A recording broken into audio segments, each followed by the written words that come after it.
All right, and on today's episode, we have Mr. Charles Wallace, who I wanted to come on and talk about his comeback story and the lessons he learned. So we'll jump into it. Charles, how you doing? Welcome to the show. Dale, thanks for having me. I've been really looking forward to this. My name's Charles Wallace. I host a podcast myself. Pretty active on LinkedIn. I'm sure we're going to get into all that. I don't want to give too much away here in the beginning. I did want to do a service announcement, though. You guys, if you hear in the background, it's around mail time here. If my dogs start barking, that's what it is. It'll be exciting. So, yeah, which is typical. I was telling you before the show, we've had animals jump up, walk across the screen, and squeal in the background. It sounds like someone's dying. It's all good. So now I appreciate the warning, though. So yeah, tell us a little bit about who you are and what you do.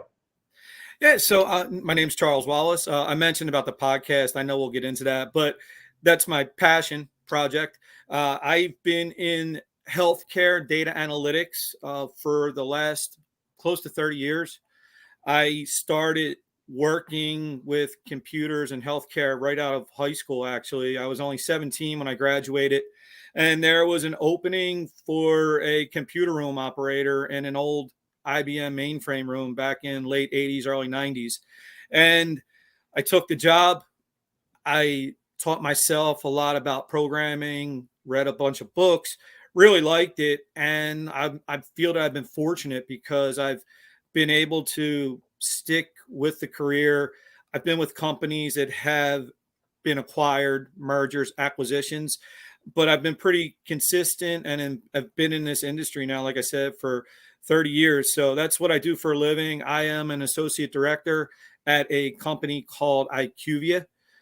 We deal with pharmaceutical companies, med device companies. We really do a lot with data and trying to help better healthcare outcomes. So being an IT guy, retired IT guy, so are you like on the database side, or are you on the system side, or where do you play in that? So I am actually now more client facing, to be honest. Oh, awesome. I have a team now of 8 individuals that are on my team. Like I said, we deal with a lot of the large pharma med device companies, but I am more client facing now. My involvement is helping clients understand data, what do they need to help them for their best outcomes, those types of things. And again, I know we'll get into this more, but I think this is also, as far as my career, where I'm at now is my other passion, and that is leadership and having a team of 8 people, pretty much for the most part younger than me. I really enjoy that mentor type role and trying to help groom the next generation of leaders. Yeah, we need it. And yeah, like I would love to jump into your experience around leadership. It's a big part of the discussion online, Sky, just because I personally feel like leadership is at the core of success in anything. And even like you talk about like yourself and your own achieving your own goals. And we're going to get into some of this around your story today, I'm sure. But, self-discipline is really just self-leadership, right? It's really taking leadership principles and tactics that you would apply to a team and applying them to yourself, right? You're taking charge of yourself. In my world, my head, that's what discipline is. So I feel like, leadership is always talking about others, and people pick up books about leading their teams. But personally, I've always read it and go, yeah, well, that's me leading me too, or being a father or whatever. It's everywhere. Flip and I, we say leadership's like the force, right? It's everywhere. It surrounds us. It is all things. I totally agree, Dal. I've learned now that the way I look at it is I feel like leadership, it starts with me being able to lead myself. And I do take a lot of pride in trying to lead by example. And I'm not a fan of those types of leaders that it's do as I say, not as I do. Like I've always been willing throughout my career, I'll get in there and, for lack of better words, I'll get dirty with everyone to ensure that we're doing it the right way. Now as I've been around longer, I have started to realize that as much as I may like to dive in, I do have to take a step back though, because I think now what I didn't think about, I think leadership is also on levels, like a journey itself. Like you start at a certain level, and now I feel like the level now that I'm really trying to improve on is where my leadership is dictating more about culture. Yeah. And before it wasn't always that, it was more about I need to lead the team. I heard somebody say this on my podcast, I believe 2 weeks ago. There was a lot of people may be good managers, but not everybody's a good leader. Yeah. And, I think for a while there, I was definitely a fantastic manager doing all the right things, right? But I did need to take a step back and look at, am I more managing people, managing situations, or am I really being a leader? So I really have been focusing lately on trying to be more of a leader. Yeah, the way I try to break it down to people is leadership and management. Management, you manage processes, right? And leadership, you lead people, right? You lead them through those processes. And when you think about that lines, like then you manage a system and you ensure the resources, i.e., the people are all adhering to the needs of the system. But you then still lead people, and like you said, that comes down to culture and engagement and vision casting, even, right? And all Mm-hmm. those things, right? A bit independent of the system, and that's where people they think being in charge is management only, and they get so hyper focused on the system when they really need both, right? It's multifaceted in that regard as far as the big picture. Yeah, I think one of the things that I've taken to heart, I had a friend of mine mention this to me years ago, and I still mention this to people. He said, when it comes to leadership, trust is our currency. He said, you have to have the trust. And if you earn that trust and continue to earn that trust every day, people will follow you. Yeah. They don't trust you, they won't be willing to follow you.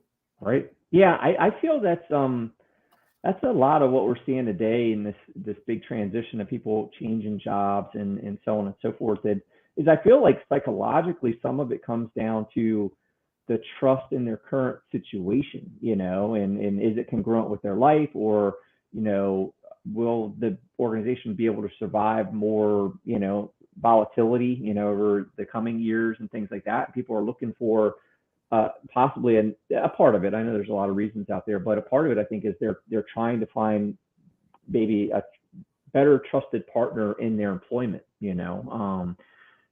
Maybe they don't trust the leadership anymore, and things like that. So they start looking forward elsewhere. Yeah, that is a big deal. And I know, I've started to pay more attention over the last couple of years to the surveys that, people, they do the surveys, people take the anonymous surveys, and that wasn't me before. Now I'm starting to, look at the data, and I always take the opportunity with those surveys now is to try to really do a self-assessment at that time and really go, okay, what can I do better? Because I think also I'm starting to really be a lot better at it starts with me. And, I have to take that responsibility. And, I'm definitely really big on the whole Jocko Willink, the extreme ownership. Yeah. I've really taken that style to heart, that it starts with me. I'll let people grow under me and develop under me, but ultimately my job is to help them grow. But I do look at it as I also have part of my job is to shield them, right? So if something happens, I need to be the one who kind of takes the, say, blame, because I'm not going to have somebody on my team being blamed. We'll have a discussion how they can improve, but that's going to come from me and not from somebody above me. Are there any kind of happenings, things that kind of brought you to those realizations that you kind of like when you didn't know these things, but what kind of made you kind of start to level up on the leadership side and start to maybe lean more into setting the example? I think it was my personal life, to be totally honest. And I mean, I think that obviously we'll get into that more, but I wasn't doing a good job of leading myself, Dal. Mm. I was, health, fitness, diet, all that. I mean, I sit here and listen, I have a lot of experience in this industry as far as, understanding the healthcare industry data.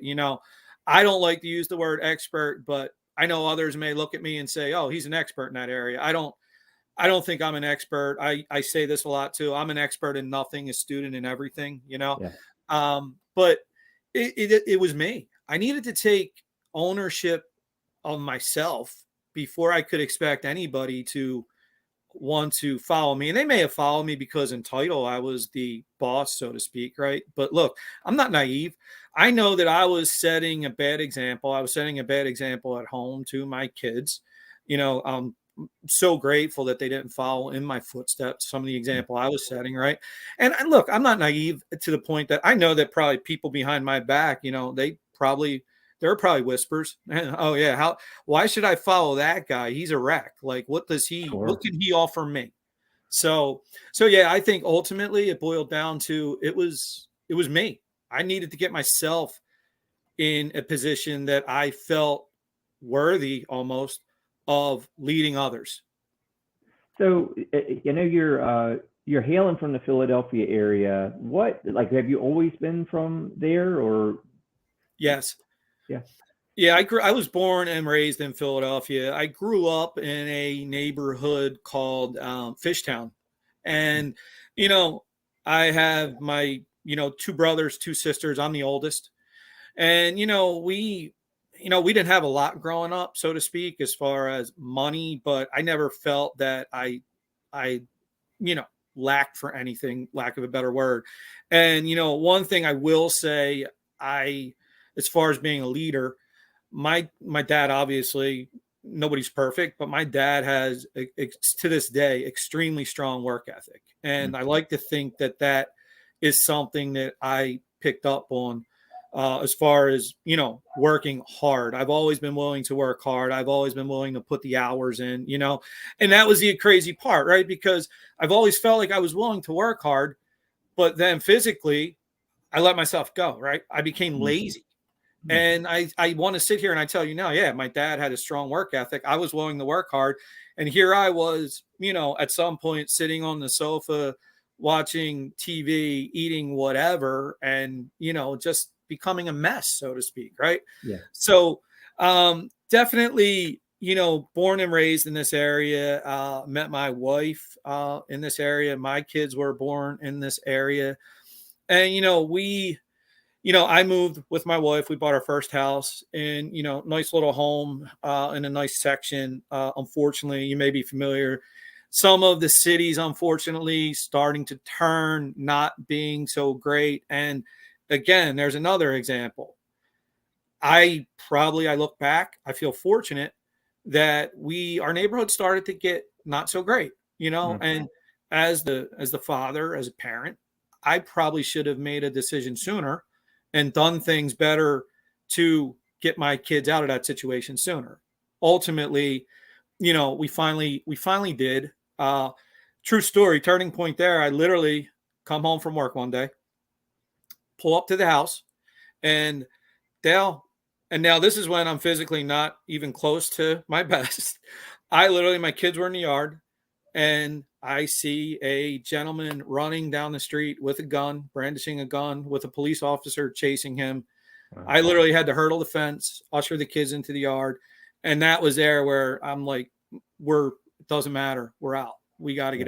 get out, So it's things like that. My neighborhood, I can't sit here and tell you that my neighborhood or where I grew up, it wasn't, look, it was somewhat rough, right? I mean, I'm not the toughest guy in the world, but obviously I've had my scraps growing up. And, I think that's all what shaped me, though. I do say, I got a thing with my own podcast. I call it the Old Bear Fight Club. And I'll be honest, man, I will say this to anybody. I consider myself a fighter, and I'll fight for my family. I'll fight for the people that report to me. And that's where I hang my hat. I will fight for all those people and for what's right. And again, I wasn't fighting for myself, but Yeah. now I am. And I'm proud to say it. And you were saying, talk about in your bio, you kind of hit rock bottom, a few years back at 47, is it? You hit Yeah. rock bottom. And I mean, what is that? Well, like, what does that mean? Like, what was the situation? So I'm not that tall. Obviously, I'm around 5'5", right? And I had gotten up to 267 pounds. Mm. And I was on multiple medications. I mean, I'll even say this to you. This is how bad it was. I I can't even remember what they were, some of them, right? It was just doctor said, take this, take that, did it, right? But I started to get these weird feelings in my chest. Now, my dad has had 2 heart attacks, mind you. One, he had his first at age 46. Wow. Had another one after that. Now, again, just to give you another about the work ethic, my dad had his heart attack, finished loading the truck before he went to the hospital. But, you know, I started to have these issues, and it got really weird where I would be in bed at night and I would have this like weird sensation in my chest, almost a fluttering, a little bit of pain, some palpitations. And I would lay in bed and I'd say, you know what? Let's see if I wake up the next day. Okay. Like that's scary. Like That's scary. And here's when I say rock bottom, here's the rock bottom. Woke up the next day. My idea was, oh, great. I'm awake. Woke up, lived through another day. Guess what? Gives me the ability to go continue all this self-destructive behavior. What sense does that make? But that was my rock bottom. Were you literally indifferent to living or dying at that point? Not that I was scared, but I wasn't. I didn't want to go to really talk to the doctor about it because I was afraid he was going to tell me I was going to die or I needed surgery. Oh, gotcha. Yeah. I mean, and listen, and I'm not the brightest guy. I'm reasonably intelligent. I've had a great career in what I do, right? But like, this is true stuff, man. And I guarantee you there's other people out there that probably go through this and do the same thing. And this was my whole reason for wanting to start my podcast, because I think there's more people out there who you would think, like, why would somebody do that, right? Dale, I would bet there's so many more people that right now may see this and go, yeah, I used to feel the same way, you know? Right. And finally something hit. I go to a cardiologist. Finally, a doctor who decided to tell me like it was, right? I know it's obviously right now politically correct, right? The PC culture, fat shaming, right? I would get people, you look fine, you know, you're big boned, you're carrying your weight well, kind of. No, I wasn't. I was a mess. And I needed somebody to tell me, to maybe spur me along to make a decision for my health. Nobody did, but I finally see a doctor who said, he said, hey, I'm going to be straight. Do you want it straight or do you want me to sugarcoat it? I said, I want it straight. I want it straight. And I'll never forget this, Dal. He said, do you know, you have 8 friends? Do you know 8 people? Yeah. Why? He said, cause you're going to have a heavy casket. You're going to need 8, not 6. Wow. And I'm like, from that day, I said, well, what do I need to do to get off this medicine? I don't want to be on this medicine anymore. He said, if you can work with me to do the right things, I'd gladly get you off this medicine. Right? They put a monitor on me. And literally the week before this, I just started to go back to the gym. Right? I didn't mention this, though. This is kind of funny. So they were getting false readings because they didn't realize I was going to the gym and I was working out with this heart monitor on. So they had to call me. They're like, is everything all right? We noticed some weird readings here. Your heart rate jumping really high. I'm like, oh, it's probably when I was working out. My heart rate was literally getting up to like 172, 173. They didn't know I was working out, though. So I go back in, and the doctor's like, I'm really proud that you're working out. He goes, we probably should have let us know that before we had this heart monitor thing going, because we thought like we were emergency room intervention, right? So that was what I call rock bottom. And I'm glad to say from that point on, that day, I started to lose, probably the week before when I started to go to the gym, I started to change my habits. Because you mentioned this earlier about self-discipline. I know for me, self-discipline, my safety spot with self-discipline is in the habits I create. I don't trust myself for self-discipline, but I trust that if I form good habits, those habits will carry me through any lack of bad judgment or self-discipline I may have. Yeah. And from that point on, it's been a continual, down. I've been coming down, doing all the right things. I weigh myself pretty much every day. My goal is to get to 167 pounds. More to probably say I lost 100 pounds. And I'm closing in. I'm at 181 pounds. But I I've not done it the way most people may do this, right? I've not done any type of rapid like fad, right? Dale, I mean, I've put the work in. It's been eating right, working. I work out 3 days a week with a trainer. And I really focus now, not just on the weight, the number on the scale. I focus on my performance in the gym, and I let that guide me. Like, maybe it's a weird goal. I have a goal that I want to, by the end of this year, 50 years old, I want to deadlift 500 pounds. Along with the weight, part of that weight was that I had 2 herniated discs. So proud to say that on New Year's Eve of 2021, I hit the first milestone. I deadlifted 405. And we're working this year to get to that level. I monitor my heart rate all the time with my, my smartwatch, things like that. My resting heart rate now, Dale, is actually down probably around 66, 67. Do you know what it was before when they were first monitoring you? Dale, it was like 98. Yeah, and that was like 98 just sitting down. Yeah. So that's that's my rock bottom. And my wife luckily now is on this journey with me. Good. And I can't even say enough. I mean, she's now almost lost 100 pounds in 10 months. Now, did she see you? Like, how did that come about? Did she see that you were making these changes and it set an example, or was it kind of like a partnership going, hey, we're going to change? Nope, not at all. And that's the thing. And I would say this to a lot of people. I don't think you have to hit your own rock bottom. Nobody can pull you through this. You have to experience it yourself. And I'm going to mess the name up. The guy that sings, I'm not a country fan. I'm not real into country music, but Tennessee Whiskey, Stapleton. Yeah, Chris Stapleton. Gotcha. My wife will tell you that he saved her life, and here's why. She got to go to a concert with a friend of hers. They had the park far away, and it was standing. And she literally that night came home. She's like, I'm done.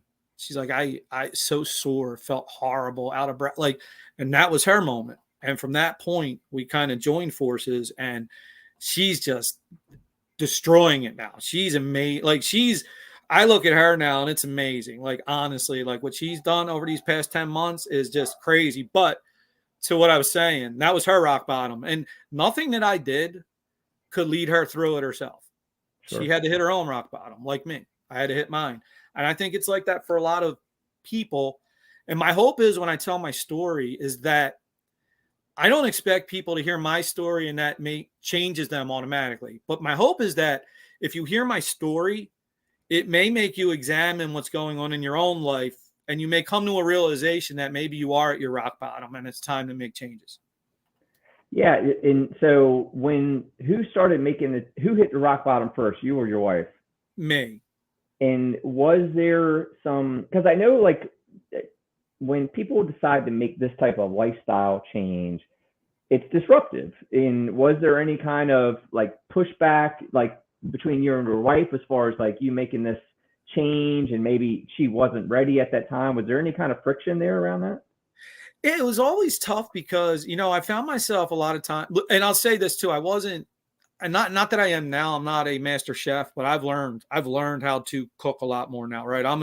I'm really efficient in the kitchen now. I can cook, and my wife can cook now, right? But prior to that, right, I was doing a lot of, like, I would order meals, come in a box every week, right? And I was doing my best to stick to that, right? And I won't lie, it's, and my wife has said this now too. She said, looking back, I don't even know how you made the progress that you did, because it's tough. Now, funny story, my kids, our family's big on nicknames. And that's why my podcast is the Bear Essentials. My nickname's Bear. But prior to that, I also used to be the Cookie Monster. And Dale, true story, when the cookies were gone, they would come in, Chips Ahoy, right? Cookies are gone. They knew who ate the cookies. It was me. So part of me is like, wow, it's great. Now, if the cookies are ever missing, it's like somebody else did it. It wasn't me. So, it's been that, but I feel like both of us now are at a spot where I feel like we're really on that together on this, and we're both in our own way trying to help people. Like, she runs an online boutique where she sells clothes, and she's gotten so many people reaching out to her now just about her story. And she's actually now starting to talk to people about what she's done and the way she's had progress. And, I said, like I said, I don't think we're not any better than anybody else. And, I think just that we hit that point in our life where we decided, and I'll tell you this, and I don't know how old you are, but I can say this too, for me at 50, I had some weight issues again when I was younger, and I tried a little bit to lose weight, but damn, Dal, I know this for a fact. If I ever do revert back to that guy that I was at 47, I don't know if I can ever get back, honestly. Like, I feel the difference now, right? Like, at 50 years old, the workouts, all of it becomes that much harder than it was before, So that whole yo-yo effect, my wife and I talk about it. Like, I don't know if we have another one in us, to be quite frank. I don't know if we can sit here now and I could talk to you 6 months from now and go, yeah, I gained 30 pounds, Dale. How about that? But I don't know if I'd be at that point where I'll be able to lose it again, So I have no intention of doing that, and either does she. And together, I was going to ask that. Does that give you some necessity to maintain, basically, to not flip? 100%. Dale, I say this all the time. When I look in the mirror now, I see that 267-pound guy, and it scares the hell out of me. And, he's my motivation and he's my boogeyman, honestly. But you know what? He's always going to be there for me, because I think if I get too complacent and I forget about him, I got a better chance of becoming him again. Yeah, 100%. And I love, you guys working together, because that makes it, I won't say easier, but it takes that friction away when you're in alignment with your partner and you guys are on the same page with the same goals and objectives, instead of, like I said, some folks try to go through this and they don't have a support system around them, right? They've got that, that circle that enabled, the bad stuff in the first place. And now here they're in friction of that. So, it's awesome to hear that, your wife and you both are kind of on this journey and with the same values and stuff. What do you think was like your biggest challenge to overcome in this? So you, doctor says you need 8 to carry your casket, you're making changes, and up to this point, what was the hardest part for you that you had to overcome? Food. It was food, honestly. Like, food was my downfall. Like, I listen, I got a sweet tooth. I'll say it, right? And listen, like, where we live in Philadelphia, you find a pizza shop at, obviously, Philly cheesesteaks, right? You can find those places on every 2 blocks, right? And being busy, working, both our schedules, it was much easier to come home and pick up the phone and order food and have it delivered to the house than it was to go to the supermarket and cook.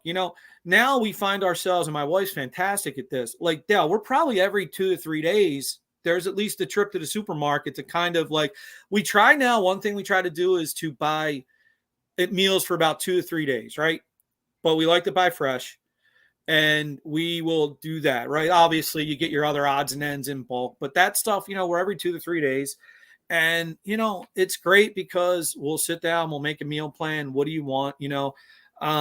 But food was my killer. And the fact that I wasn't a good cook, it was almost my thing. Like, I would try sometimes to look at those menus. Oh, chicken sounds good, right? And then I get the sandwich that was, that big, and why would I'm not wasting 3,000 calories or whatever. I paid for that. I'm eating that whole thing, right? So food was definitely my biggest issue. I'm proud to say that the work ethic that I mentioned to you, the work ethic still was there, right? Like, I've always been willing to, if I get into a routine when it comes to working out, I'm real good at suffering through workouts. I enjoy, I'll call it the suck. Like, a couple of weeks ago, I'll give you an example. I went in on a Friday. I asked if I could just do tire sledges for 60 minutes.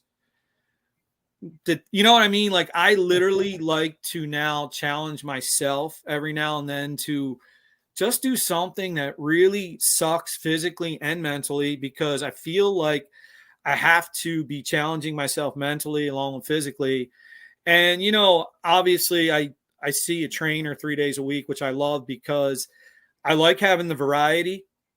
I like that I don't have to have tons of equipment. I like the variety of equipment that is there. And listen, I'll be totally frank. You know what I really love? I love the fact that I go there and I'm that guy. He says, here's what we have today. Okay, cool. I don't want to know what it is before I get there. I want to go there and I want to do it. And now my wife has been going to the same trainer. She goes there too. And funniest thing is, both my youngest daughters are actually going there once or twice a week with us. So it's like really catching on. And my son who wrestled in college, he's actually an amateur MMA fighter now. Mm. So he's in great shape. He trains there. And it's funny. Food was my biggest obstacle. But when I look now, it's funny when I think about it. I look at my kids and my wife, food being my obstacle, those are my biggest inspirations now and my best example. And I don't think they mean to be, especially my kids. But I watch my daughters dance competitively. My oldest daughter runs the business with my wife, and they work out together a lot too. Like, she's been working hard on all this too. So like seeing what they're willing to do, like what my son's willing to put himself through, it's like, God, like, they definitely didn't see this example for me. What an ass I was. And you know what? Now, though, I'm determined that this is what they're going to see. Yeah. Yeah. I love it. And it's your they may have been setting that standard before you did, but you're helping maintain it, right? Like, they now can't fall back and go, well, my dad, he never suffered through all this healthy eating and working out and, right. So you've raised the bar essentially to not even give them something to fall back to, so to speak. So yeah, awesome. It goes back to what I said earlier, that whole leadership thing of do as I say, but not as I do kind of thing. And I just, as far as leaders, that just infuriates me. Like, it's been my biggest pet peeve probably throughout my whole life. And I was guilty of it. So, it's an everyday thing. My wife and I tell people this all the time. It isn't easy, and you have to work at it every day. And even if you decide, I notice now, like 50, even if we go on like a couple day vacation and maybe have a cheat day here or there, right? We laugh about it now. It's like, oh, you can tell right away. So I can only imagine if we had like a cheat month, right? What that would end up doing, So yeah, that's not. And those are holes that are hard to climb out of, when you get, because what you're describing earlier is with your habits is getting a sound routine. So you kind of take the thinking out of it, right? Like, even with your personal trainer, if you've got to come up with your workouts to go work out 3 days a week or more, that's a deterrent, right? Because now you got to stop and go, what am I going to do this week? Or what's that? And if you don't have that routine or delegate or supplement that with someone giving you the routine that all you've got to do is execute, those things are just little hurdles that challenge you. And then when you fall off, it's sometimes, the longer you're off the horse, the harder it is to climb back and get back on. It's like 100%. Yeah. And I'm just thankful that we have, I'm thankful now for where we're at. I'm thankful for, guys like my trainer. I'm thankful that we have this kind of these habits in place, and we're all each other's support system now, and like, the other thing with the trainer is, for me, he kind of knows how I'm wired, right? And he just knows, like, he'll challenge me probably way harder than I'll ever challenge myself. And I think that's just human nature. But, I go in, I pride myself ever since I've been going to him is that there hasn't been one workout yet that he's made me cry uncle that I've quit on. I may have been laying out on the floor when it was over, but I've never quit, and I've never refused to do. And he's told me that he has people that pay him and they'll say, oh, yeah, I don't like that one. Can I do something else? I'm like, what do you mean? Like, you're the expert. You tell me what to do and I'll go do it. Right. Whatever it is, I mean, there was one day he had me out in the parking lot. He decided we did truck pulls. And at the end, I'm like, oh, that was great, And he says, yeah, he goes, you know why we did that? He said, I wanted you to see what you're capable of. and where you were and where you are. He said, look, he goes, you may get to a point now. He goes, I'll be honest, I shouldn't say this. He goes, you may not even need me at, moving forward. And literally, no, stop. I don't want to do what you said. I'm not making workouts. I'm not doing that, but it's amazing to just think back now where I was. And, the other thing I tell people is I mentioned fat shaming. I was fat ashamed. I look back now, I was ashamed of that guy, and not as much for the look. I was ashamed of that guy for being a father and a husband, that guy didn't care enough about the people in his life to be better. I only cared about myself, and I cared about being comfortable. And that I was ashamed about, right? So part of this whole thing was I had to forgive myself, and I had to look forward, right? I will keep that guy in the mirror to keep me honest. But yeah, I was ashamed. And I'll say it to anybody. I was ashamed. And I can't believe, honestly, I could have died. I could have left my wife without a husband and my kids as without a father, right? And you know what? It was because I enjoyed eating cookies. Are you kidding me? Like, you probably see I get fired up now when I even think about it. Like, why was I so naive and so damn stupid? And biggest word, selfish. I think sometimes when we let ourselves go and we don't pay attention to our own health and our own self-care, we think we're helping others by allowing ourselves, oh, I don't have time. I need to do this. I know that, right? It's not. We're being selfish. We need to make ourselves as best we can so that we can give the most that we can to others. Yeah, we talked about, earlier about, the importance of the truth of the matter, right? Like being honest with yourself and being able to count on the people that care about you to speak to you honestly as well. Because, I feel like, excuses are just there. They're low hanging fruit, man. Like you mentioned your age earlier, or, just so much.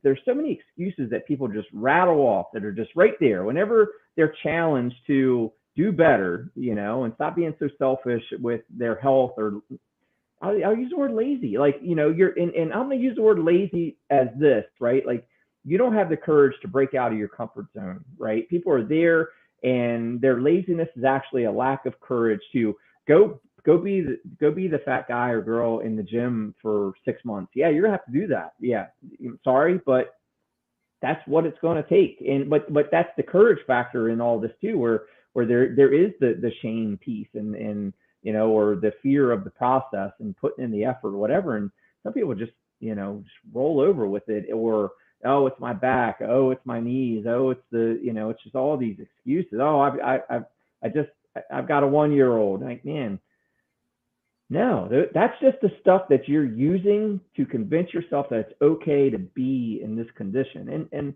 I don't come from a place of like, and maybe you do because of your journey and you're speaking out against it in a way. Like I try to position myself I say all that not from a position of judgment, but just so it's heard, like maybe someone in someone's life isn't saying those things. Like, no, man, those are just like you mentioned, Jocko, like where I heard this first, like those are just the lies that you're telling yourself, right? Like, right. All those excuses are just the lies that you're telling yourself to stay in the same spot that you are.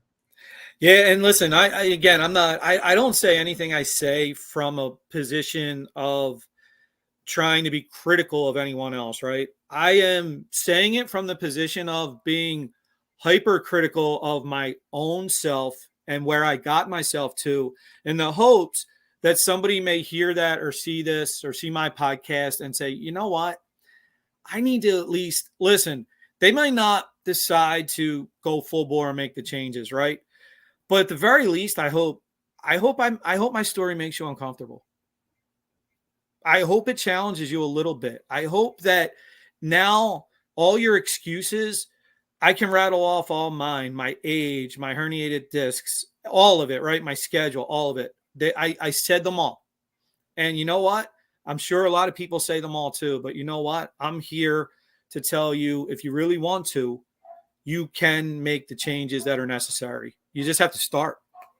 Yeah, and I guess that said, like, what are some of the changes you had to make? You mentioned earlier stop eating out all the time. Sound like you're a little more strategic with your food planning and possibly prep. Like what are the things what had to change for you to start seeing the impact? So one of the big things that has actually helped me a lot, I definitely got a nighttime routine now. Try to cut the Meaning what? TV, try to cut the TV off sooner, right? Try to get to bed earlier so that I can get up earlier, right? And I've noticed now, like I'm probably about 5:15, 5:30, and I can get a lot of my work, emails, things like that, right? I get that done. I'll usually work out 3 days a week with the trainer, probably around 8:30, right? So I've now given myself to have time to get up. I start to function, I get loose. I start to take care of things that I know will be on my mind, those things that may be excuses as to not work out, right? Mm-hmm. Now I've taken care of those things, right? Gotten those done. Now I have time to go do the workout, right? I do the workout. I come home. I try now. The other thing is I used to be real big on, and this, everybody's different with this. I was a really big on, as soon as I woke up in the morning, I could not wait to eat something pretty big for breakfast, right? I really, in the morning now, I get up, drink a lot more water throughout the day, but first thing in the morning, I'm drinking water to kind of get my metabolism going. I also now supplement with athletic greens. Every morning, first thing besides the water, that's the first thing that I put into my body, right? Mm-hmm. And on days where I know I'm working out kind of harder, I may have a banana or something, right? But I've done that. I've actually now tried to create a window for when I allow myself to eat.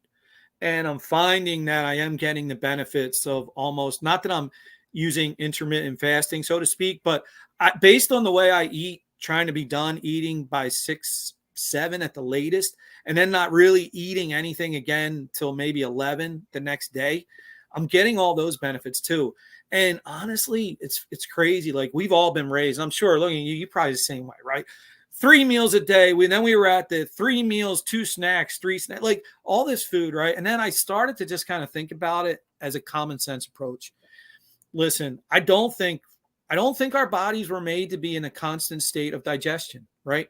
I now try to eat smaller portions and less meals because look, losing weight, there's a lot of people with the fad diets and things like that. Listen, it's not rocket science. It's calories in, calories out. That's ultimately how you lose weight, like calorie deficit, right?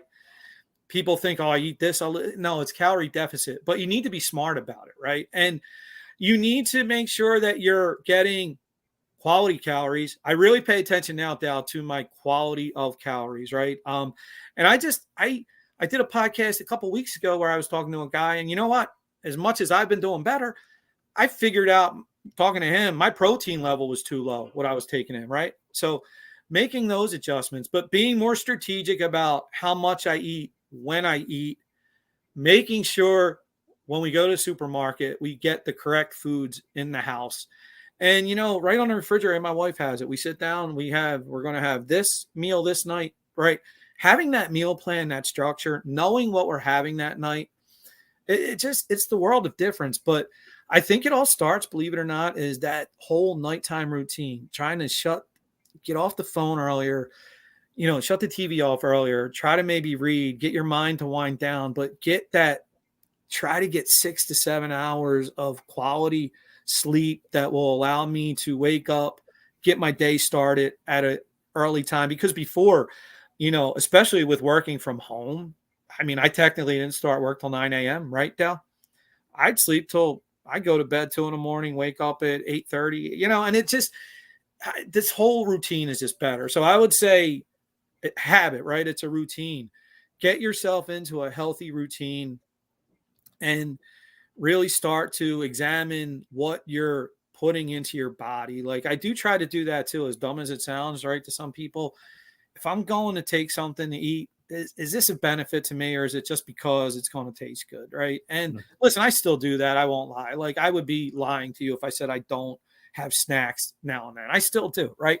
But listen, I'm not that guy though. I know when I have a snack, it's because, oh, that looks delicious. I want to I want to taste it. You know what I mean? It's not, I know it did my body no good. If anything, it was probably detrimental. And listen, I'm a huge proponent of, and I say to everybody, black coffee in the morning is, I do 2 cups in the morning. And I'll tell you, I was not a coffee drinker really until, believe it or not, 47 when I started this. No kidding. Yeah, I never. What was it? Soda? You got caffeine via soda, basically? Oh God, diet soda. Please don't even get me started on that. I look back now at how much diet soda I used to buy and drink, and now even thinking about the taste of that and what it used to do. Oh, yeah, but that was my caffeine fix. But now I'm strictly black coffee in the morning. You know, I don't buy it out at the Dunkin' Donuts or Starbucks. I make it myself. Right. Black coffee, and that's how I kick off my day. Water, the greens, black coffee, emails, go work out, come home, get back to business. So the work from home, so that's interesting. I mean, even when I work with my clients and get to a point where we're talking about increasing their energy levels and the opportunities, such you say, work out, eat better, and all those things, oftentimes I'll hear people go, well, yeah, I'll start working out after work. And I'll go, well, let's see how that works for the next 2 weeks. And then we'll go from there because, what I found, and it's probably batting 1,000 across the board, is most people, when they put something like that at the end of the day or after the work day, there's always something that prevents you from doing it. So, to have true success and commitment there, you almost have to have it in the beginning of the day before it can get taken from you, let's say. I find it interesting that you do get up and get your, most important objectives, sounds like, of work done first, so you can kind of check those boxes and then go work out with a fresh head. I think that's awesome, because typically I hear people say, hey, I get up, the first thing I do is go work out and so on and so forth. But yeah, it sounds like you're going, hey, well, I'm going to get my head clear, stuff that's going to be nagging me, and then I can go focus on my workout. Is that it? Yeah, that's it. And the other thing too, if I'm being quite honest, I tell people all the time, me at least, right, working out in the morning, like, why waste that dopamine effect? Like, honestly, when you work out later in the evening, right? Now you get yourself kind of wired, you're feeling great, right? But you're almost ready to turn in and go to bed, right? Like, I like to go work out early because I feel great when I'm done, right? Like that. Listen, that first 30 minutes after, I'm like, oh God. But then it kicks in, right? I feel great. Then I'll start with maybe some eggs or something, maybe, like, you know what I mean? Then I start to put some stuff into my body, but I have a clear head. Beyond a clear head, I feel good. I know I've done something that was good for me that day, but I think people really underestimate the impact of the dopamine and what it can do for your whole day. Oh yeah. I'll tell you that for me, as an example, a day I don't work out, like a rest day, I have less energy than the days that I do work out, probably for that reason. Yep.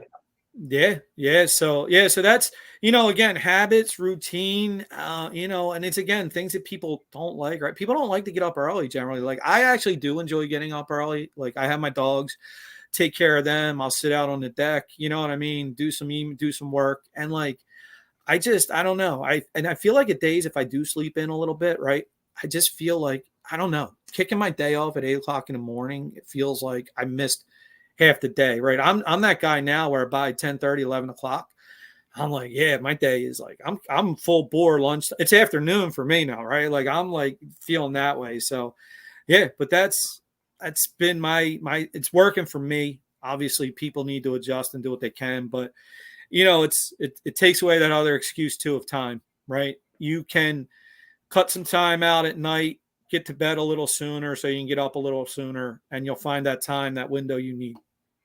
Yeah, and I've learned, I don't know if you do like the Apple Watch or something, Samsung, but I recently got into the Whoop thing.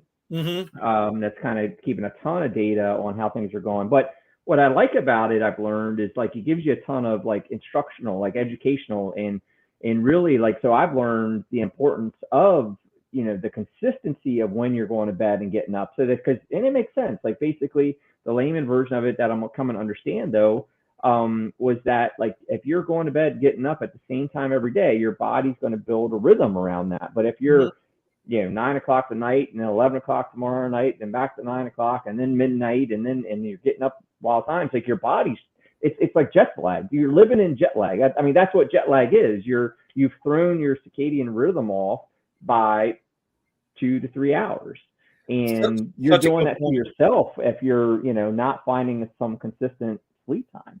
Yeah, it's such a good point, honestly. Yeah. So that's been my thing, Dale. It's working. It's God willing. It keeps working. I'm willing. I'm going to keep working at it. I know I can't turn back now. So Yeah, no, I love it, and it's awesome. Is any like big factors that you think? Because would you agree that diet's probably the most important part of it, right? You can't start going to work out 3 to 5 days a week and just think it's going to change. I feel like it starts with the diet.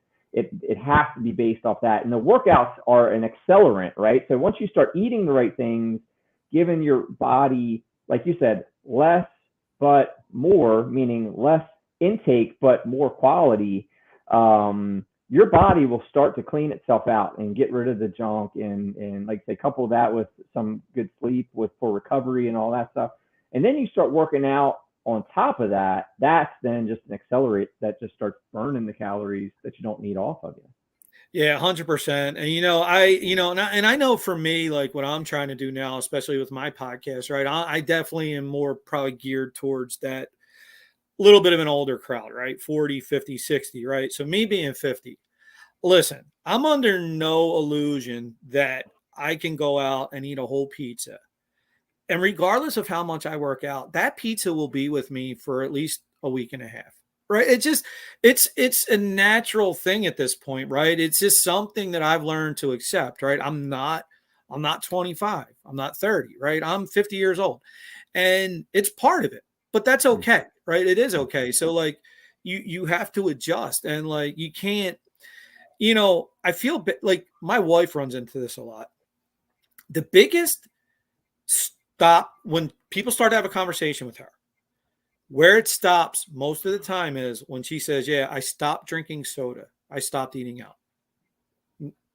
Non-starter. Oh, I can't give up my soda, or I can't give up my alcohol, right? They're it's right away. It's the things they don't want to do without, and listen, that's okay. But there's always, I see things that you do online. I know you'll agree with this. You can make any decision in the world you want, but don't ever be confused that every decision you make, no matter how minor, there won't be a consequence, whether it's positive or negative. And that's just it. So, a lot of people, though, unfortunately, one thing I will say that I was always pretty good at, and so was my wife. I knew that anything that I knew 100% that the way I was eating and my habits, I knew that they were wrong. I never sat there and went, oh, it's that McDonald's commercial is the reason I'm heavy. No, I'm the reason I'm heavy, right? Like, so I was always good at that, at least. And my wife's always been good at that. But like, I do run into people, and we talk to people that it's, all these commercials, oh, it's so good. Like, I can't give this up. My trainer said this before. He said, what's amazing? He said, is that everyone knows the answer for the test, but they still choose to put the wrong answer in. Mm-hmm. He said, that would be like being in class and they say, the teacher says, the answer to this question is this. And then somebody goes and does this, right? It's a lot of it is common sense stuff, and that's kind of, I would say, if I had to sum it up, I've come at it now from a perspective of just common sense. I don't have any real tricks or any fads or any type of particular diet, right? It's that I try to work out. I've tried to maintain healthy habits, and I try to do them consistently, and that's it. And that's as simple as it needs to be, right? Like everyone's chasing like this magic bullet, and it's really not, man. Like you said, you've got all the answers and you've got all the wrong answers. And like you said, you're using them instead of what you should be doing. And you may or may not know. Some people don't know, right? So I think some people are, that analogy where it's like the old fish swims by the two young fish and goes, hey boys, how's the water today? And they look at each other after he swims away and they go, what's water? And I think like there is a bit of consumerism that people kind of don't know any better. They just think that's the way it is. And look, when you're surrounded by a lot of overweight people and you look like them, and you're all eating the same stuff and whatever. Like maybe you are the two fish in the water and don't realize it. Because there is that, but that's where it comes to the discipline, comes to your awareness, and making your own priorities and deciding for yourself, not what the commercial showed you or what your friends are doing or whatever the case may be. Once you start to kind of pick your head up out of that world a bit, and again, I'm not making an excuse for those people that don't realize it, but we were just sold to constantly. I mean, we are sold sugar water constantly, just with 1,000 different labels on the bottle. Yeah, no, 100%. And, I'll say this too, when it comes to the diet, the exercise, everybody looking for the magic bullet, so to speak, right? Listen, common sense, you can call it a magic bullet, you can call it a bullet. It's still a bullet.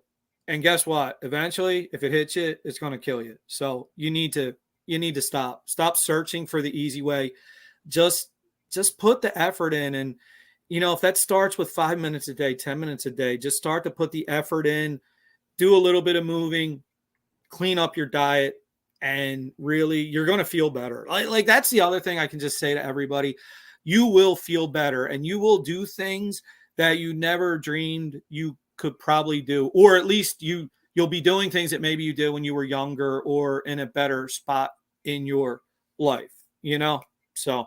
Was there any cutouts for you? I mean, you mentioned alcohol, sugar, alcohol, anything like that you're like, I'm done with that altogether. So good for me was this. I wasn't really a drinker. I really wasn't into alcohol. I never smoked, right? I never was on any type of drugs, recreational, nothing like that. So crazy part is I was a pretty clean dude, right? As far as like, no alcohol, no drugs, no cigarettes, right? But here I was still 267 pounds, right? So what I had to really cut out was sugar. Sugar was a killer for me.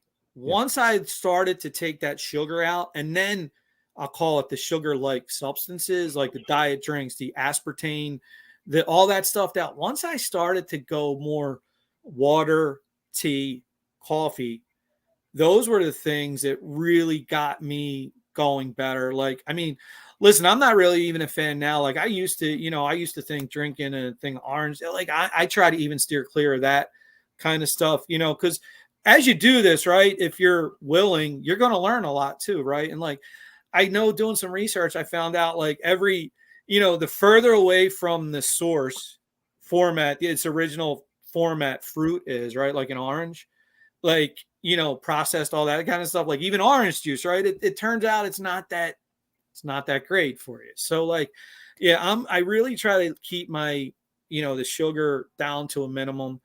And, I would say I eat way more greens than I ever ate. I try at each of my meals.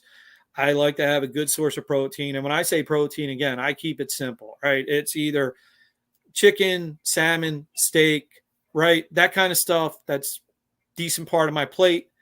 And then, we're big on broccoli in here and salad, right? Broccoli, salad.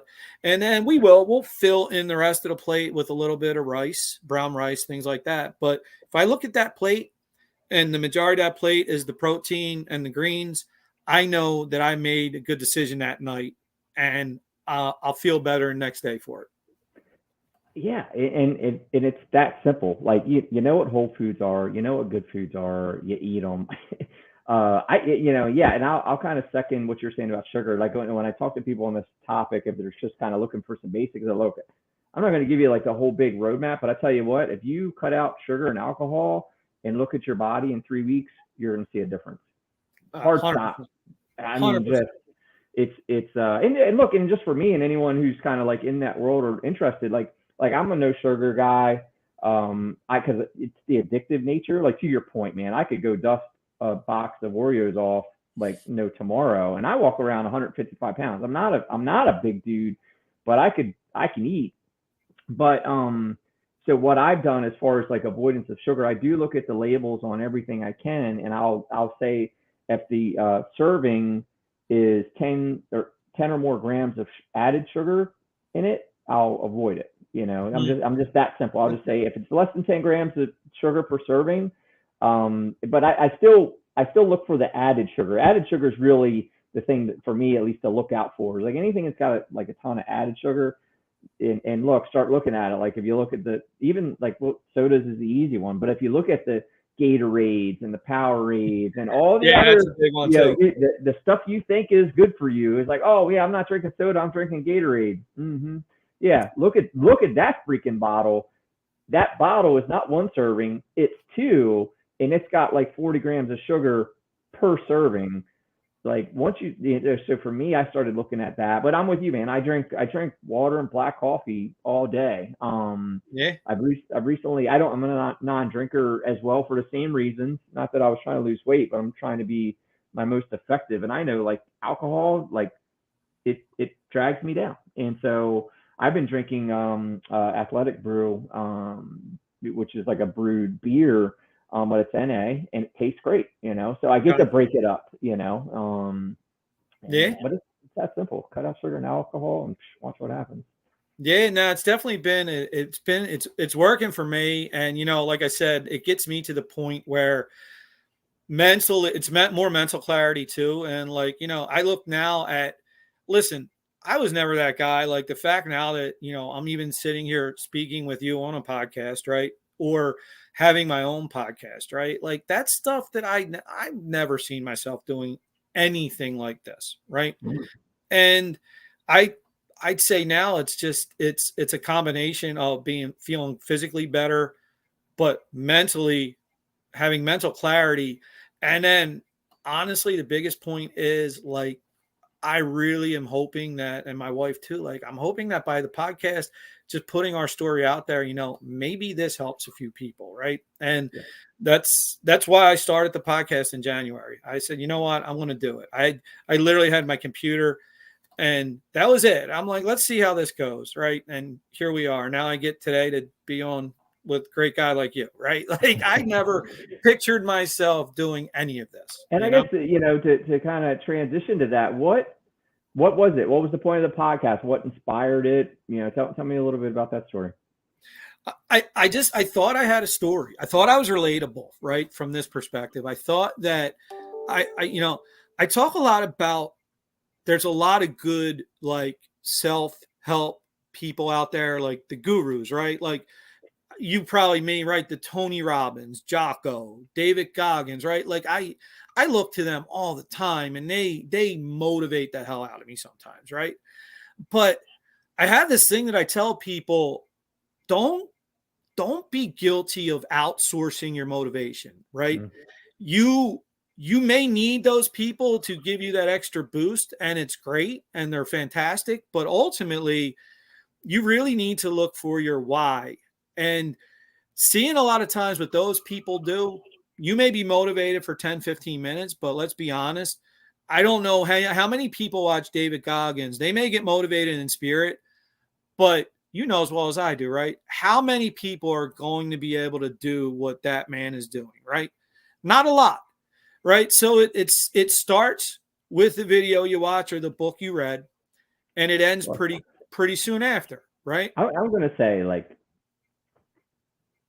we talked earlier about we talked about the bottom and all the excuses to not get off the bottom. As you get to tiers of this, so like a David Goggins or a Cameron Haynes and these guys that run 20 miles a day, it's funny because I hear like different tiers of like someone who won't get off the couch that we were talking about earlier, just going to the gym 5 days a week. Oh, you're crazy. You're crazy to go to the gym 5 days a week. But you're doing it, and then you look at like a Goggins and go, that guy's running 20 miles a day 5 days a week. That's crazy, right? It's not. It's not. And yeah, I love what you're saying. It's like that you've got to find your why. And sometimes these personas that are out there, and what I honor about what you're doing is what I've said is we need more soldiers in the good fight. They're fighting the good fight, and they've got a hell of a story that's really extreme, that inspires you. But you don't want to seem like they could seem so far untouchable. Yes. And I love what you're saying is that you're just a common dude that was in the same common place of a lot of people.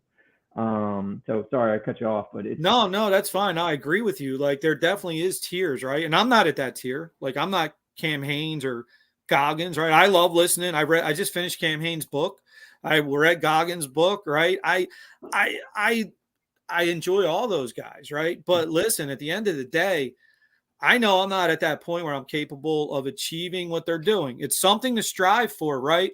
But I know that and I've come a long way, right? But I'm still not at that point where I can do that stuff, right? So now I look back at like where I was and I think about the people that are where I was and I say, you know what? I'm a little more of an attainable target that you could look to and maybe get going, right? Hopefully you'll surpass me. Hopefully you'll be doing what David Goggins does and Cam Hanes does, right? Fantastic. But you know what? You can look at me and know this. I come from where you are. I had pretty much the same issues, the same problems, the same struggles. And you know what? Ultimately, I've attacked it with a common sense approach. And I am legitimately like, I don't make money off of this, right? I'm just looking to help people. I hope, and I enjoy talking to people like you, people that I interview on my show, right? And if we can, I'm starting finally now to get some emails from people that will say, hey, it helped, right? And that to me is the ultimate reward. So when I did an interview a couple weeks ago with a gentleman named Ian Hill, he was an innovator. He had a lot of great stuff going on. He was contemplating suicide, right? Came out one day, I don't want to live anymore. So he's been through this struggle, this mental health struggle, this battle. So he comes to the point now where to raise awareness, he is actually training at 57 years old to be the oldest man to play NCAA Division I college football. He's doing this right now. He's training. He has a tryout, I believe it's next week, with Northern Alabama, right? So I interview him, and we hit it off. Similar to, you and I, we're having a great conversation afterwards. He goes, I like what you're doing. I have this thing that I'm trying to do called NGBN TV, National Grassroots Broadcasting Network Television. It's geared towards older men, 40s, 50s, and 60s, right? I think you'd be great to we give you this platform, become a part of it, start to get more eyes on you. And eventually we're trying to take this to where it's going to be available on Roku, Apple TV, and Amazon Fire. So I say, listen, I'm in. Like, let's do it. And he has a thing, he talks to me all the time about this. He'll say things like, how big do you want to make this? And I'm like, listen, I want to help people, right? He goes, I know, but how big do you want to make it? So he finally said something to me a couple of weeks ago. He said, what the number, how big you want to make it should be? I said, what? He said, 1. He said, if you help 1, that number is the biggest number you can accomplish. And then it's the next one. And then the one after that. He said, so keep thinking of what you're doing and your intentions, So I say to him is that, listen, as long as I'm doing this from a perspective of my intentions are pure, I'm not trying to write a book, I'm not trying to make money, right? I'll have success because you know what? I am trying to be real. And I want people to understand that, right? I don't want people to think I'm out here trying to gain anything monetary, right? Like at the end of the day, I enjoy interacting with people. I enjoy getting feedback and emails, and I love hearing people's stories. And I want to hear how, hopefully it impacted them, right? Listen, I'm not immune to it. I get, a couple weeks ago, I got somebody how are you qualified to run a podcast, right?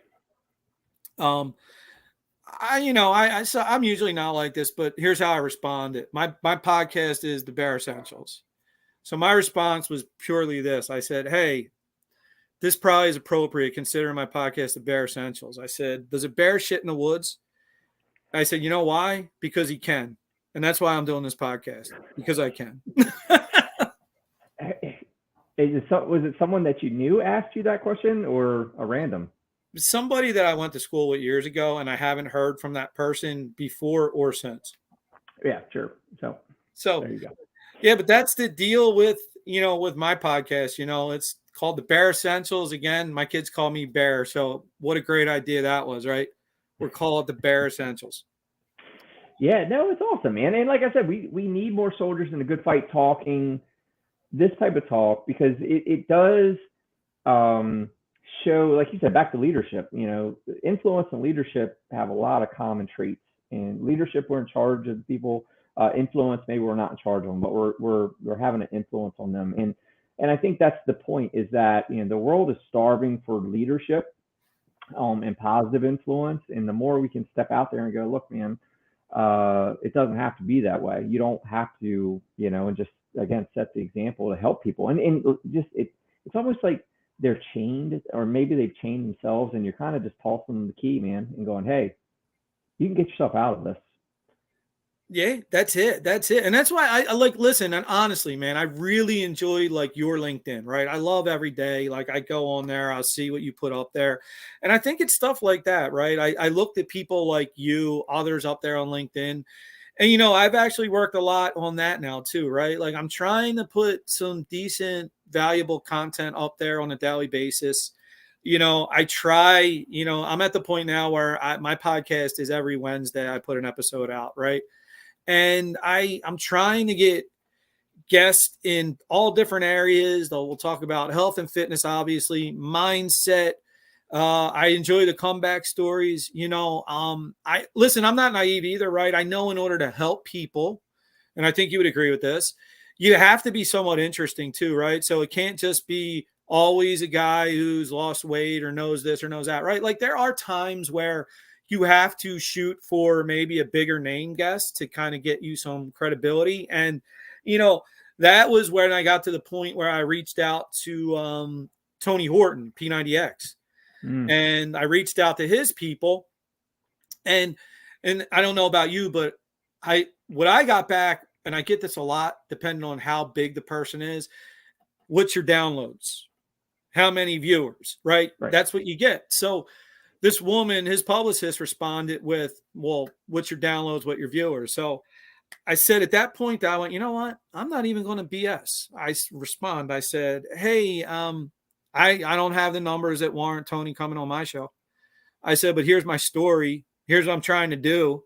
I said, I think he'd be a great guest. And be quite frank, I have a someday list, meaning there's a bunch of people that someday I'm going to interview. So Tony's on that list. Sent the email. 2 days later, to my shock, I got a response that said, Tony's in. I'm like, oh, okay, Tony's in. And they said, he'll give you 90 minutes. Here's 2 days he can do. Literally, and in my mind, I'm thinking, God, like you could have told me to set up right then and there. I would have done it. You know what I mean? Right. And like, so it's things like that, getting a guy like that every now and then to participate, it helps to add to maybe a credibility factor, and, and amazing with Tony was that I don't even think he meant to, the camera was still rolling. And during the show, he just gave me a yeah, we sussed you out. Turned out you're a good guy. So we decided we would do this. So I'm like, in my mind right there, I'm like, man, I am going to cut that part out. That might end up being in my bio, moving forward, So yeah, it's trying to just look to get different types of guests. I don't listen. I'm not a judge of anybody, right? I have a guy coming up in an upcoming episode. He actually did 20 years in prison. And you know what? I'm not here to judge him or who he is or what he did, right? It's an interesting story, but I can tell you what he's doing now is motivational as hell. And I know I'm going to get people to go, why would you have a guy like that on? I'll tell you why, because guess what? Who are you or I to judge anywhere that person's been or what that person's done, right? Right. And you know what? Yeah, maybe that person, like all of us, may have committed something wrong in the past. And then there's levels to that. I get that. But you know what? I think sometimes we're all guilty of holding somebody's past against them to such a degree, it prevents them from doing any good in the future and impacting others in a good way, right? So like you want to hold something against somebody that may have impacted one or two. And don't get me wrong, I know that's wrong. I get that, right? But now person has the potential to impact in a positive way thousands of people. Yeah. So like, I look at it like for guys like you and me, we have a vehicle here that we can give people an opportunity. Like, I love talking to vets, right? I love having the vets on. Like, this week's episode for me is a guy, combat veteran. You may know him, Greg Fisher, runs Burn Pit Barbecue. He's on this Wednesday, former Marine. You know, I love having guys like that on. I got Oakland McCullough, retired lieutenant colonel in the U.S. Army. He's coming up. So, like, I love giving the military people a chance to tell their story, promote their brands, things like that, because I feel indebted to those people, police, things like that. And, you know, I know Ian. I know Ian's very big on, you know, getting into like really that audience and the micro. And I know that. I know I'll never be Joe Rogan, and I know only Joe Rogan can be Joe Rogan, but I just can't help myself sometimes. Like, I see interesting people and I go, damn, I want to get that person on the show, you know? And I send the email, and then every now and then I get a response, you know? I'm waiting on, this is a funny story. Tim Kennedy, the guy, Scars and Stripes, sent him an email a few months back. And I was in the car one day picking my daughter up from school, and my email pinged. And I saw when you know how it pings and you can see who it is? You know, this has now been weeks after I emailed him, right?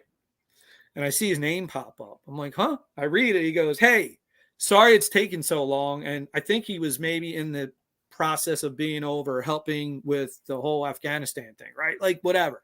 He's like, hey, I've been kind of busy. And I'm like, oh, God, yeah, you probably have been. But with the book and all that, he goes, I checked out a few episodes. You know what? Let's regroup in the fall. I'd like to do it, right?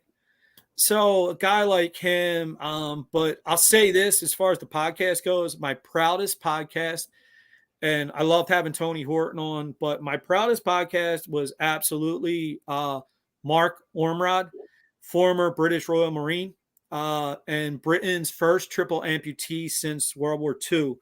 He knelt on an IED, took off both arms and a leg.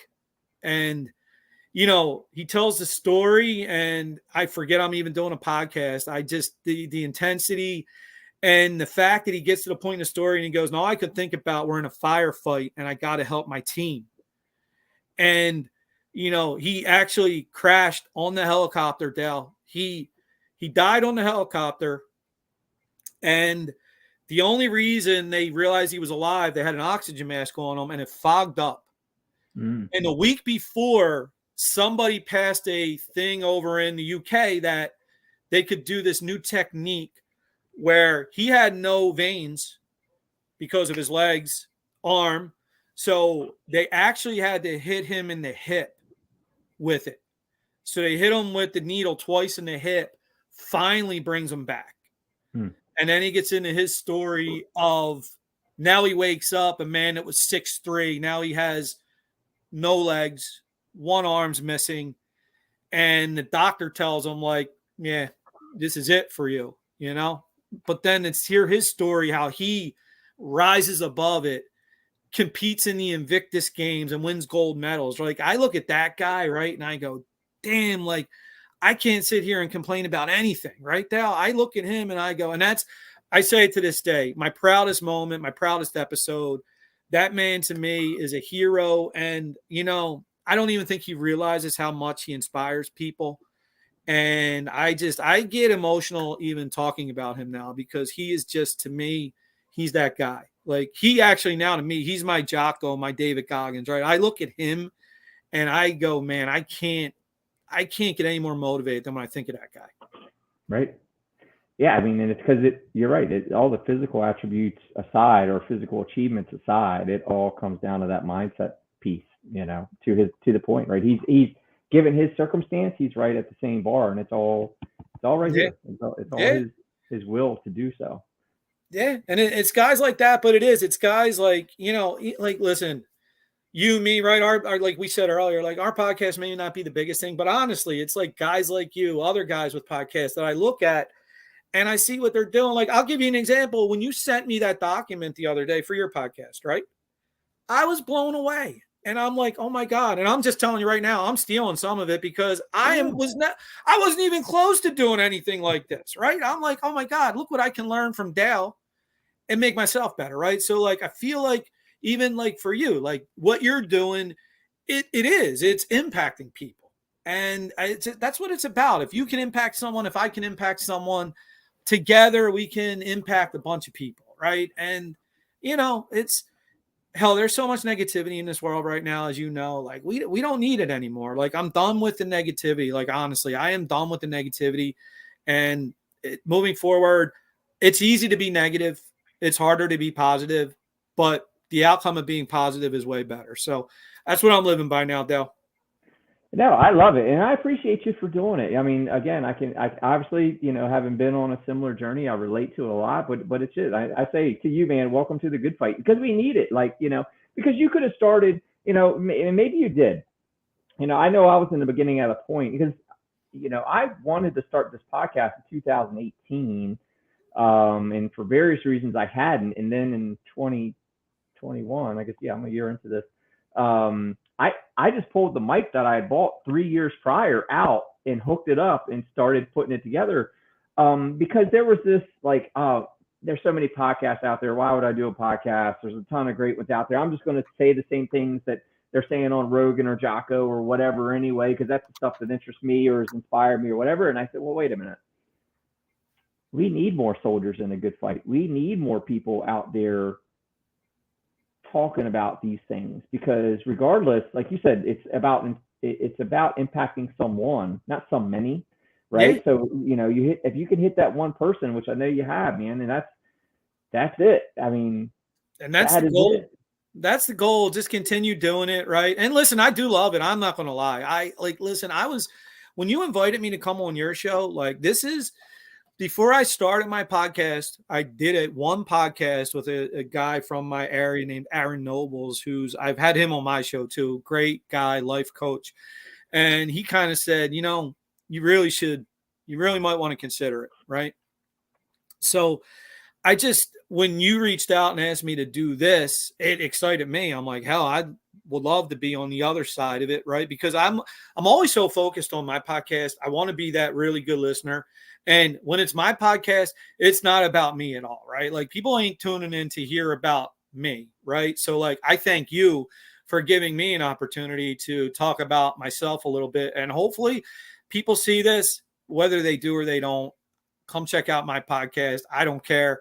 At the end of the day, I'm going to keep doing it. And it'll get one, it may get another, it'll get another. And I look by, at the end of it all, if I can look back and say I stayed true to my intent, and that was to help people, I'm good. Once it turns into anything more than that it's looking to be about, hey, Dale, if you ever see that I'm out there trying to write a book, please call me up and say, what are you doing? Oh, it's a knock against writing a book. Like, why wouldn't you? I just, if I did, it would have to be money donated to charity, because I feel like my intentions of doing this are true, that I want to just totally help for me, right? I don't think the people that write books amaze me, because everybody I've had on my show that writes books, they tell me how damn hard it is, right? So part of me saying about writing a book is probably hearing how hard it is for everybody else, right? But like for me, ultimately, and listen, there's probably a way to do it, right? Like I shouldn't say that. I should probably reconsider saying that. But what I meant more was this.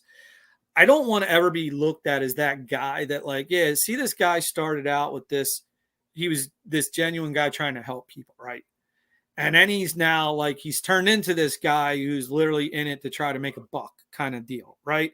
I just want to always be conscious of why I started doing this. And as long as I can do things for the right reason, listen, I know that eventually maybe there is a way that, to keep the lights on or to make it bigger, to impact more people.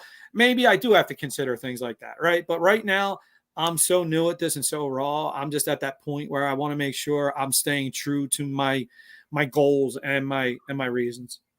Yeah, yeah, and it's good. It becomes, and I guess to the point of anyone goes, well, podcast, whatever, everyone's got a podcast. Like there is some expense to it, right? So it's some way, shape, or form. Like it costs to host it, it costs to process it, it costs to all those things. So yeah, but you're right. It shouldn't. I don't know about shouldn't's the right word. I don't necessarily appreciate the podcast where it's always a spin on getting sold something, right? Because I'm with you there. Like I don't make anything on the podcast. It's something I like to enjoy. I enjoy doing it. I enjoy the Right. conversations and the opportunity to get these stories out there, and again, be a part of putting these things out in the world to hopefully inspire some other people. But in my case, I do have expenses to it, so it's got to be supported because and then it comes to the when the expenses come, no money, no message. Now the ability to impact on. It is a good point, and I think probably for me right now, it's being so new to it, right?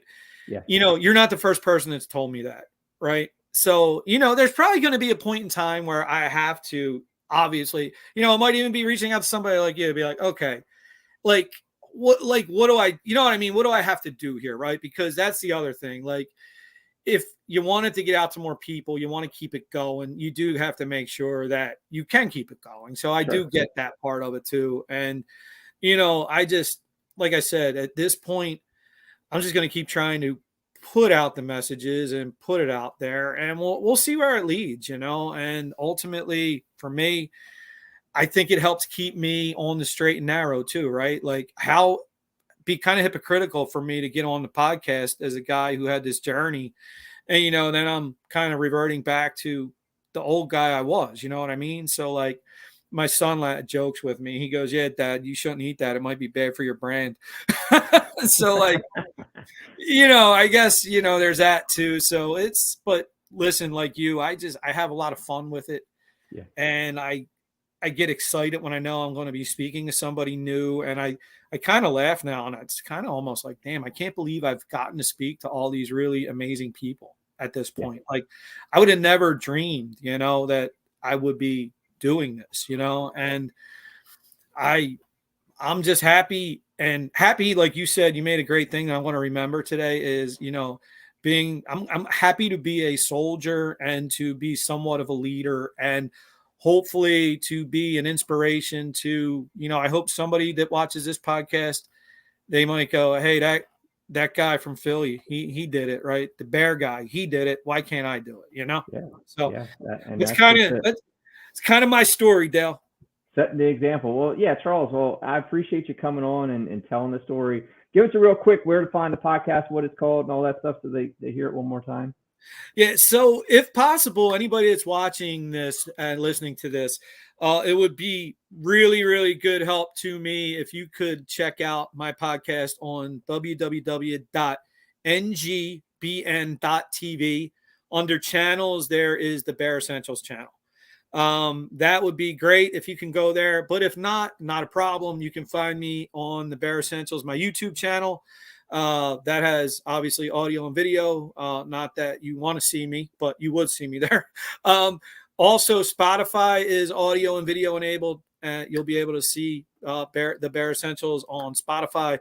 I'm at Google Podcasts, Apple Podcasts, Amazon Music, and iHeartRadio. So I think I ran the gauntlet like everybody who does a podcast, trying to make sure we get on every spot we can. So, a lot of places that you can find me. I don't know if that's good or bad, whatever, but it is what it is, people. You'll find me there, and you'll get to know me as the guy who is the bear with, and when you watch my podcast, you'll, just to laugh, my logo, I run with it, guys. My logo is a cartoon bear, so that's always fun too. So I try to keep it light and serious at the same time. And, thank you so much. And thank you to Dale for allowing me to be on here. And whether it's me, whether it's Dale, listen, there's a lot of people out there providing valuable content, and take a listen. It's good for us to interact, send messages. My email address is cwallace@bearessentials.info. I'm open to all types of contact, whether good or bad. I'll deal with it. It all will help me be better. So thank you all.